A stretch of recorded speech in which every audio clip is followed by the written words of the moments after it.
A Letter by Louise Bogan, published in Body of This Death in 1923. Read by Frank Blissett. I came here being stricken, stumbling out at last from streets. The sun decreasing took me for days, the time being the last of autumn, the thickets not yet stark, but quivering with tiny colors, like some brush strokes in the manner of the pointillists. Small yellows, dart-shaped, little reds in different patterns, clicks and notches of color on threaded bushes, a cracked and fluent heaven, and a brown earth. I had these, and my food and sleep. Enough. This is a countryside of roofless houses, taverns to rain, doorsteps of millstones, lintels leaning and delicate, foundations sprung to lilacs, orchards where boughs like roots strike into the sky. Here I could well devise the journey to nothing, at night getting down from the wagon by the black barns, the zenith a point of darkness breaking to bits, showering motionless stars over the houses, scenes relentless, the black and white grooves of a woodcut. But why the journey to nothing or any desire? Why the heart taken by even senseless adventure, the goal a coffer of dust?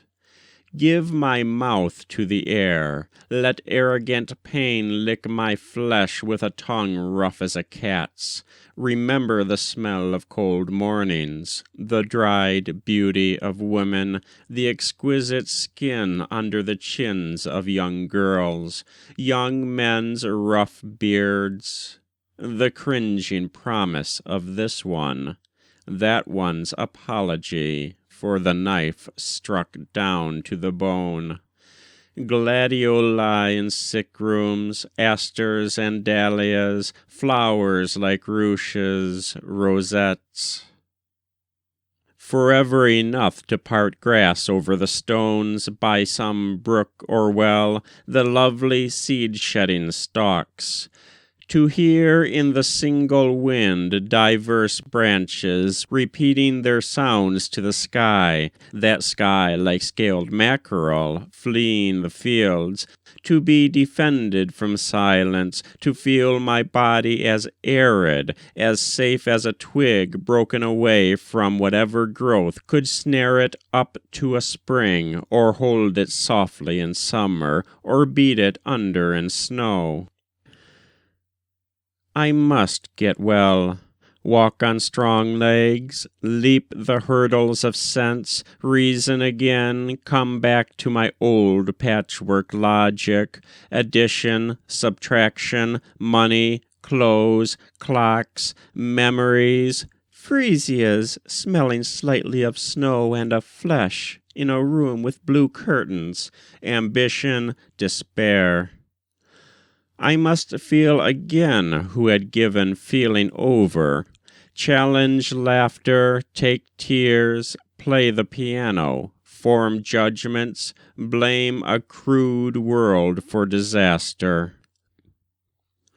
To escape is nothing. Not to escape is nothing. The farmer's wife stands with a halo of darkness rounding her head. Water drips in the kitchen, tapping the sink. Today the maples have split, limb from the trunk with the ice, a fresh wooden wound. The vines are distorted with ice. Ice burdens the breaking roofs I have told you of. Shall I play the Pavane for a dead child, or the scene where that girl lets fall her hair, and the loud chords descend as though her hair were metal, clashing along over the tower, and a dumb chord receives it? This may be wisdom. Abstinence, beauty is nothing, that you regret me, that I feign defiance. and now I have written you this. It is nothing. That was A Letter by Louise Bogan, published in Body of This Death in 1923. Read by Frank Blissett.